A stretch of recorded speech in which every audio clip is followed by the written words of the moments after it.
En Lucas capítulo 10, versículos del 13 hasta el 24, que vamos a ir leyendo por secciones, por fragmentos, nos encontramos con tres historias de este Evangelio de la vida de Jesús, con tres pasajes, tres momentos de la vida de Jesús. Y el primero trata sobre las palabras del Señor dirigidas a dos concretamente aquí.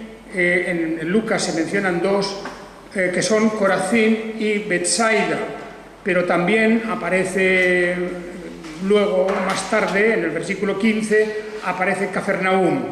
De manera que en realidad son tres las ciudades, dos primeras en el versículo 13 y otra en el versículo 15. Vamos a ver esta sección. El Señor se vuelve, después no os olvidéis de que el Señor había enviado a aquellos 70 o 72, como explicábamos el otro día, misioneros, evangelistas, gente que iba a testificar, como queráis llamarlo.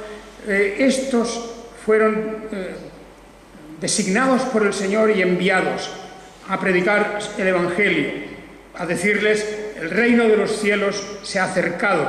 Este era el mensaje que al final, lo vemos al final del versículo 11, dice: el reino de Dios se ha acercado. Y esa misión, bien, ahí reciben unas instrucciones de cómo tenían que ir, etc. Y se prevé la posibilidad de que algunas de esas ciudades no los reciban o no los reciban bien. La tarea del misionero simplemente significa un enviado, viene de la palabra latina que significa enviar, un enviado. Estos enviados, estos misioneros que llevan esa misión, ese encargo, están dedicados a predicar, a anunciar, a testificar de una manera particular en estas poblaciones. Y cuando se dé la circunstancia de que no sean bien recibidos, versículos 10 y 11, en cualquier ciudad donde entréis y no os reciban, saliendo a sus plazas, decid: os sacudimos aún el polvo de vuestra ciudad que se nos pegó a los pies, pero sabed esto, el reino de Dios se ha acercado. Bien, ahí tenemos pues una advertencia y también una manera de exigir responsabilidades, porque siempre que el Evangelio, la palabra de Dios, llega al conocimiento de una persona, ésta adquiere de inmediato una responsabilidad, por el hecho de que ha recibido una información, por el hecho de que ha escuchado cuál es el camino de salvación, cuál es la forma en la que puede librarse de la destrucción final. Y por lo tanto, esa responsabilidad aquí se remarca, se subraya, dice: sabed esto, el reino de Dios se ha acercado.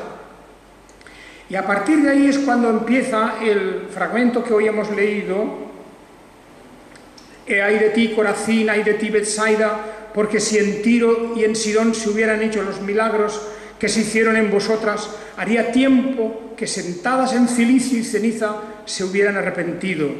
Por tanto, en el juicio será más tolerable para Tiro y Sidón que para vosotras. Y tú, Cafarnaúm, ¿acaso serás exaltada hasta el cielo? Hasta el Hades serás abatida. El que os oye, me oye a mí, y el que os rechaza, me rechaza a mí. Y el que me rechaza a mí, rechaza al que me envió. Bien, ese es un pasaje realmente solemne. Aquí hay un anuncio, como digo, de exigir responsabilidades a aquellos que han oído, incluso en este caso, que han visto con sus propios ojos los milagros.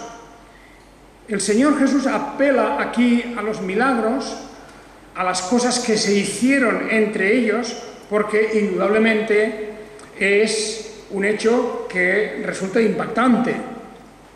el ser testigo presencial de un milagro, significa que esa persona tiene que responder de alguna manera, tiene que darse una explicación, qué ha ocurrido, qué ha pasado. Ya sabemos que los fariseos llegaron hasta el punto de atribuir a Jesús un poder diabólico y decían, murmuraban entre ellos diciendo, este hace estas cosas por el poder de Satanás, lo cual era un insulto y además de eso, pues el multiplicar aún más su responsabilidad, porque como Jesús les dijo, Satanás no puede luchar contra sí mismo. Lo que está haciendo, arrojando demonios de personas poseídas y el de sanar enfermos, como era el caso de tantos y tantos milagros, no se puede atribuir a Satanás, porque en esos milagros se veía la bondad de Dios, se veía la misericordia y la gracia y la compasión divina. Por lo tanto, el ser testigos de un milagro y también el escuchar la predicación del Evangelio, por eso les dice en el versículo 11 al final, sabed esto, el reino de Dios se ha acercado. Aunque lo hayáis rechazado, aunque no hayáis recibido bien a los mensajeros, sabed que el reino de Dios se ha acercado. Por lo tanto, ¿qué vais a hacer? ¿Cómo respondéis ante ese hecho? Lo tenéis delante. Y así se dirige a dos ciudades, a tres hemos dicho, a tres ciudades, primero Corazín y Betsaida. Corazín es una ciudad que ya hoy prácticamente no existe, parece ser que hay unas ruinas en algún sitio, pero no sabemos exactamente. Betsaida sí, porque estaba junto al mar de Galilea, y también Cafarnaúm. Cafarnaúm, famosa porque el Señor Jesús estuvo en Cafarnaúm y predicó, habló en la sinagoga de Cafarnaúm. Cafarnaúm significa la aldea de Nahum, la aldea o el pueblo de Nahum, es lo que significa este nombre. Y allí estuvo Jesús, allí hizo milagros, allí predicó, allí demostró su poder, su gracia, etc. Pero resulta que estas ciudades, Corazín y Betsaida, y también Cafarnaúm, habían rechazado el testimonio de Jesús. No habían hecho caso. Se habían negado a recibir a Jesús como el enviado de Dios. Y particularmente Cafarnaúm, porque Cafarnaúm, que tenía un estatus especial, había allí una guarnición de romanos, había allí una hermosa sinagoga donde Jesús predicó, todavía quedan las ruinas de aquella sinagoga, no tan ruinas, porque luego en tiempos después, un poco después de Jesús, se reedificó sobre el mismo lugar una preciosa sinagoga de la que hay todavía unos restos bastante importantes todavía. Y bueno, era una ciudad bastante privilegiada, tenía, diríamos, se distinguía de otros pueblecitos alrededor que no tenían tanto renombre, y por eso dice, ¿acaso serás exaltada hasta el cielo? Porque la gente de Cafarnaúm estaba muy orgullosa de su pueblo, ¿verdad? Y muy orgullosa de las cosas que tenían, en cierta manera pues despreciaban un poco a los que estaban por allí cerca. Y el Señor frena aquí ese orgullo suyo, ¿serás exaltada hasta el cielo? Dice, no, hasta el Hades serás abatida. Y efectivamente hoy ya no quedan más que ruinas. Efectivamente esa no es una ciudad que prosperó como ellos pensaban durante tiempo y tiempo hasta quién sabe cuándo. Estas tres ciudades que están en tierra de Israel, estas ciudades que han recibido el privilegio de ver milagros, de escuchar la predicación y recibir la enseñanza, se vuelven en contra de Jesús. Y entonces Jesús saca aquí una comparación que es muy de tener en cuenta, muy de subrayar, porque dice, porque si en Tiro y en Sidón se hubieran hecho los milagros que se hicieron en vosotras, haría tiempo que, sentadas en cilicio y ceniza, se hubieran arrepentido. Fijaos aquí como en estas palabras Jesús, por un lado, pone de manifiesto que estas ciudades israelitas, Betsaida, Corazín y Cafarnaúm, no han estado a la altura de la responsabilidad que tienen, y que si lo mismo se hubiera hecho en dos ciudades extranjeras, en dos ciudades que no eran de los judíos, que no tenían los privilegios de ser miembros del pacto con Dios, que no tenían las bendiciones y los favores que tenían espiritualmente estas ciudades, estas aldeas, pues resulta que ellas se habrían arrepentido. Ocurre pues que los que están más cerca a veces son los más duros. Los que más conocen son los que más rechazan. Los que han recibido tantos privilegios como estas ciudades de Israel, porque forman parte del pacto de Dios, han sido indiferentes o rebeldes y no se han arrepentido. Dice, si esto mismo que habéis visto vosotros, si esto mismo que conocéis vosotros, se hubiera hecho en Tiro y en Sidón, dos ciudades fenicias, dos ciudades extranjeras, entonces se habrían ellos arrepentido. ¿Os acordáis de lo que dice el apóstol Pablo sobre este tema cuando habla a los de Israel en la carta a los romanos? Cuando está hablando de los juicios de Dios, claro, a cada uno le da lo suyo, pero cuando llega a hablar de los judíos se muestra especialmente exigente, precisamente porque ellos conocen la ley de Dios. En Romanos 2 dice, pero si tú que te llamas judío y te apoyas en la ley y te enorgulleces en Dios y conoces la voluntad e instruido por la ley apruebas las cosas mejores y estás confiado de que eres guía de ciegos, luz de los que están en tinieblas, instructor de indoctos, maestro de niños, que tienes en la ley la esencia del conocimiento y de la verdad, tú pues que enseñas a otro, ¿no te enseñas a ti mismo? Tú que predicas que no se hurte o que no se robe, ¿robas? Tú que dices que no se adultere, adulteras. Tú que abominas de los ídolos, profanas templos. Tú que te jactas de la ley, por medio de la infracción de la ley deshonras a Dios. Bien, esto el apóstol Pablo dice de tales cosas como para avergonzar al pueblo de Dios. Y cuidado, no pensemos, eso eran los judíos, no, que podemos cambiar la palabra judío aquí por otra cosa. Podemos cambiarla por evangélico, protestante, reformado, presbiteriano, anglicano, lo que queráis. La podemos cambiar y sustituir una por otra, porque no se trata solamente de los judíos, se trata de los que conocen. Conoces la voluntad de Dios, instruido por la ley. No son los judíos los únicos que han hecho eso. No pensemos en términos solamente de los judíos diciendo que eso eran ellos, pero nosotros somos mejores.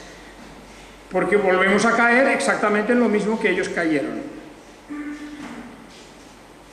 Y por eso el Señor, cuando se dirige a Corazín, a Betsaida, a Cafarnaúm, pues es como para hacerles sonrojar de vergüenza, pero también de temor,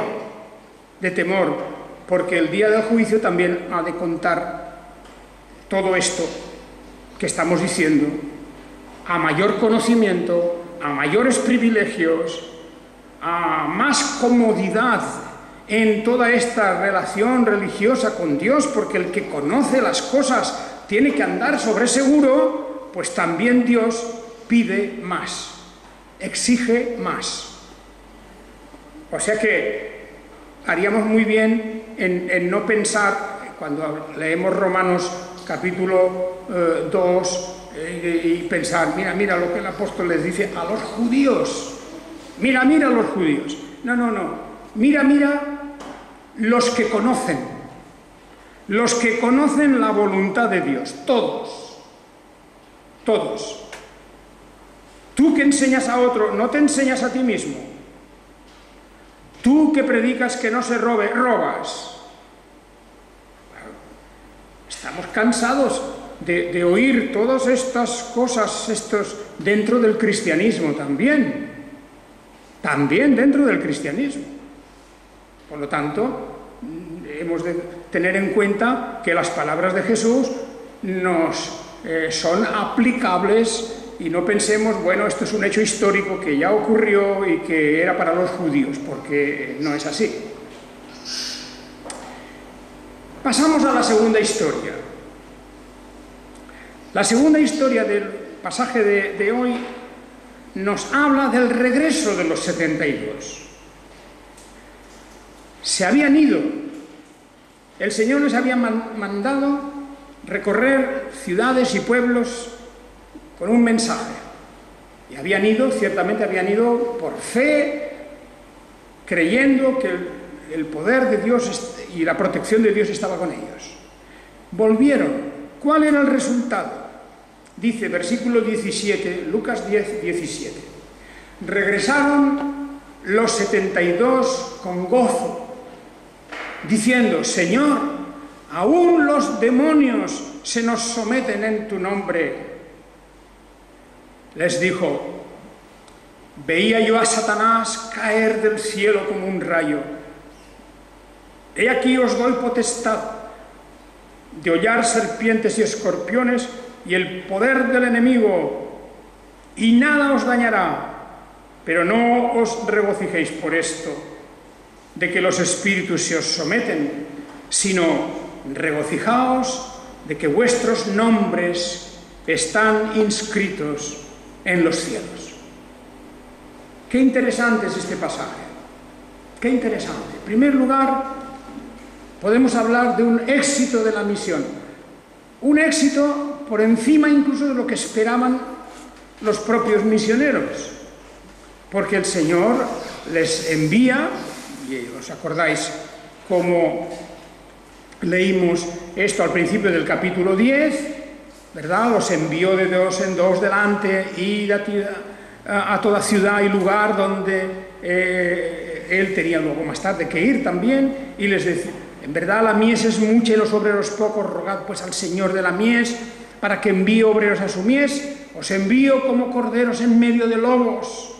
¿Os acordáis, verdad, cómo esa misión tenía un riesgo, tenía un peligro, podía acabar en un fracaso incluso? Les da instrucciones incluso cómo tenían que ir en el viaje, lo justo para el viaje, que no se detuvieran a hablar con nadie por el camino porque se iban a distraer, iban a perder el tiempo, y luego en las casas, en la casa donde los recibieran, que se quedaran allí los días necesarios.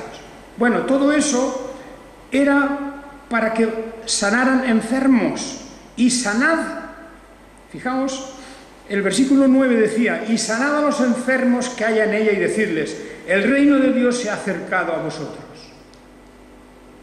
En principio, eran dos cosas las que tenían que hacer. Anunciar que el reino de Dios se había acercado y sanar enfermos. Esa era, en pocas palabras, lo que el Señor les encarga aquí. Pero resulta que cuando vuelven los 70, dicen, han ocurrido muchas más cosas. Más de lo que el Señor aún les había indicado que iba a pasar. No solo que habían anunciado el reino de Dios, sino también que hasta los demonios se les sujetaban. habían sanado enfermos, pero es que incluso eran los endemoniados también quienes estaban bajo la autoridad de la palabra de los enviados, de los 70. Y efectivamente se había producido allí una gran conmoción, una gran batalla, el encuentro de dos fuerzas como era la del reino de Dios y la del reino de las tinieblas. Y había triunfado el reino de Dios. De manera que dice, el Señor dice, incluso vi como Satanás caía del cielo como un rayo. Eso es una visión que no la podían observar las demás personas, pero el Señor Jesús vio cómo Satanás caía del cielo como un rayo, como herido, como alguien que había sido tocado, que había sido llenado de pánico, porque su reino se tambaleaba, y esto era precisamente lo que significaba todo aquello. Esto era el principio, la misión de los 70, era el principio de la gran ofensiva de las huestes de los creyentes que iban a asaltar el baluarte de Satanás. Era el contraataque de las fuerzas del bien. En estos 70 representaban precisamente eso, una avanzada de lo que iba a ocurrir más tarde, porque más tarde lo que iba a ser es que la predicación del Evangelio se iba a extender como un reguero de pólvora por todo el Imperio Romano y por todo el mundo más tarde. A partir de este pequeño grupo de personas, de los 12 discípulos y luego de los apóstoles y luego de este grupo de 70, y eso luego se multiplica y más, y así el Evangelio se extiende por todos los lugares de la tierra. Y Satanás cae como herido desde los cielos, dice, hasta abajo. Esto es lo que ve el Señor. Se prepara, pues, una gran acción de las fuerzas del bien contra todas las huestes satánicas. Jesús les dice, os doy potestad de hollar serpientes y escorpiones. Serpientes, no olvidemos que es la figura satánica, ya desde el principio del Génesis, y escorpiones son también... No se trata tanto de...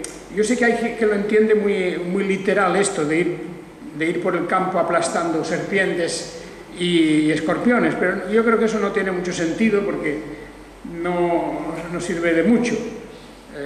Está hablando de serpientes y escorpiones, y entiendo yo, en un sentido figurado, en un sentido de aquello que representa el mal, y les da potestad para, igual que se le dijo a la mujer al principio, ¿verdad?, que aplastarás la cabeza de la serpiente, la simiente de la mujer, aplastará la cabeza de la serpiente, el enemigo, el símbolo satánico. Nada os dañará, porque ni siquiera Satanás podrá hacer nada contra vosotros. El apóstol Pablo así nos lo enseña una y otra vez. Nada os dañará. Si Dios está con nosotros, ¿quién contra nosotros?, dirá el apóstol Pablo. Esa es la realidad. Nada os puede dañar. Por eso no tengáis miedo.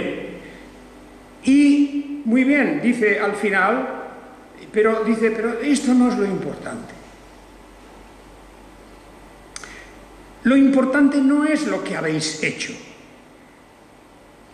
No es el triunfo que ahora venís aquí para exhibir y para hablarme de él. El Señor les dice, no es esto, porque es muy fácil para nosotros los humanos que hinchemos la importancia de nuestras propias obras o de aquello en donde hemos participado directamente. Y venían exultantes, venían alegres, venían casi como desbordados de la alegría de ver que habían sanado, habían predicado el Evangelio, habían expulsado demonios, y allí estaban todos ellos, no les había pasado nada. Pero el Señor dice, calma, eso no es lo más importante. Lo más importante es que vuestros nombres están inscritos en los cielos. Eso es lo más. Eso es lo que os tiene que dar alegría. Porque si nos fijamos en nuestra propia actividad y en nuestros propios triunfos y en las cosas que nos salen bien y cómo podemos presumir de ello incluso y disimuladamente ponernos las medallas de por esto y lo otro, pues resulta que estamos robando el protagonismo a Dios mismo. Lo importante es que todo eso es posible porque nuestros nombres están inscritos en los cielos, porque el Señor nos ha redimido, nos ha dado una misión, una tarea, nos ha dado la fuerza. Lo hemos leído antes en la carta a los Filipenses, que Dios es el que obra en nosotros el querer y el hacer por su buena voluntad. Claro que tenemos que hacer, claro que somos responsables, pero no nos jactemos de eso nunca. No presumamos de eso nunca, porque todo lo que hacemos es que viene de la buena voluntad de Dios. Y encima, ni siquiera eso es lo más importante. Lo más importante es que si nosotros le amamos a Él, es porque Él nos amó primero. Y así, y que Dios obra en nosotros el querer y el hacer. Las dos cosas, las obra Dios en nosotros. De no ser así, estaríamos como muertos espiritualmente. Así es como el Señor nos ha rescatado cuando estabais muertos en vuestros delitos y pecados. Y un poco, para terminar esta sección ya tenemos la tercera historia, que en aquella misma hora viene un pensamiento a la mente del Señor Jesucristo. Y fijaos qué pensamiento. En aquella misma hora se regocijó sobremanera en el Espíritu Santo y dijo: Te alabo, oh Padre, Señor del cielo y de la tierra, porque escondiste estas cosas de sabios y entendidos y las revelaste a niños. Sí, Padre, porque así te agradó. Todas las cosas me fueron entregadas por mi Padre y nadie conoce quién es el Hijo sino el Padre, ni quién es el Padre sino el Hijo y aquel a quien el Hijo lo quiera revelar. Y volviéndose a los discípulos aparte dijo: Bienaventurados los ojos que ven las cosas que veis. Porque os digo que muchos profetas y reyes desearon ver las cosas que vosotros veis y no las vieron, y oír las cosas que oís y no las oyeron. Hermanos, esto es algo, es un mensaje como para, en cierta manera, yo diría, como para echar un cubo de agua fría sobre esta gente que venían tan entusiasmados, venían tan felices y contentos de sus obras, habían visto endemoniados sanar porque Él los había sanado, que ahora el Señor les quiere frenar. Les dice: cuidado, primero, no os regocijéis por esto de que los espíritus se os someten, sino primero porque vuestros nombres están inscritos en los cielos. Pero además, añade: Señor, tú has escondido esas cosas de sabios y entendidos y las has revelado a los niños. A niños quiere decir a personas también con la sencillez de los niños. Porque si no os volvierais como niños, no podéis entrar en el reino de los cielos, dice el Señor. Lo importante aquí es que el Señor dice: esto no es cuestión de los sabios y de los entendidos. No es cuestión de los doctores de la ley. La semana que viene os hablaré del pasaje siguiente, de la famosa parábola del samaritano y del doctor de la ley, que fue en el fondo a burlarse de Jesús, a tentarle, dice aquí. No son los doctores de la ley, ni los especialistas, ni los grandes entendidos, sino que hay algo diferente en el carácter de un niño. aunque San Pablo nos dice que no es que tengamos que ser niños en cuanto al entendimiento, sino que en cuanto a la malicia. Que no tenemos que tener un entendimiento hacia abajo, sino hacia arriba, pero es la malicia lo que tiene que estar hacia abajo. Y toma aquí, pues, la figura de un niño muy pequeño, donde todavía no se han despertado y no han salido a brotar fuera todas estas malas cuestiones, estos malos pensamientos, etc. No, el Señor dice, lo has escondido de los sabios y lo has revelado a los niños. Y por esto, a los discípulos les dice, bienaventurados los ojos que ven las cosas que veis, porque muchos profetas y reyes desearon ver las cosas que vosotros veis y no las vieron.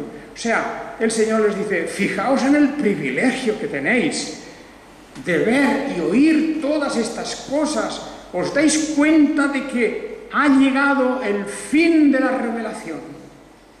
Ha llegado la cúspide, la cima misma de todo el plan de Dios, con la presencia del Mesías entre vosotros, estando a punto de entregar su vida en una muerte redentora. ¿Os dais cuenta del privilegio que tenéis? Fijaos en eso, porque eso es lo que os tiene que alegrar, eso es lo que os tiene que llenar de gozo, no las cosas que vosotros estáis haciendo. Y eso ciertamente es una lección muy importante para todos nosotros, porque no hay duda que el propósito del Señor, al decir esas palabras, era frenar aquella especie, digamos, de explosión, de euforia, la euforia con la que venían de la misión los 70, de haber hecho tantas cosas, como diciendo, somos algo grande. Y aquí el Señor les dice, bueno, Satanás es verdad que caía como un rayo, lo vi caer derrotado en esta batalla. Pero lo importante para vosotros es que vuestros nombres están escritos en los cielos, y también para vosotros es que el Señor os ha revelado estas cosas, os ha dado, las ha escondido de los sabios y de los entendidos. Los profesionales de la religión no las entienden, y vosotros las habéis entendido. Pero atención, atención, daos cuenta que sois bienaventurados, privilegiados por ver lo que veis y oír lo que oís. Porque muchos antes de vosotros desearon ver estas cosas y no pudieron. De manera que, hermanos, ahí tenemos el mensaje claro y directo de la palabra de Dios para estimular en nosotros el perseverar en conocer las cosas de Dios, en dar gracias por todo lo que hemos recibido, el grandioso privilegio de conocer el Evangelio, el camino de salvación, que hagamos con ello lo que tenemos que hacer, dar testimonio de ello, pero no para ponernos nosotros las medallas, los honores, las alabanzas de los demás, porque eso es lo que buscan los profesionales de la religión, y eso no es lo que buscan los hijos de Dios, que buscan que el Señor sea glorificado más y más cada día por todos nosotros. Que el Señor os bendiga a todos. Amén.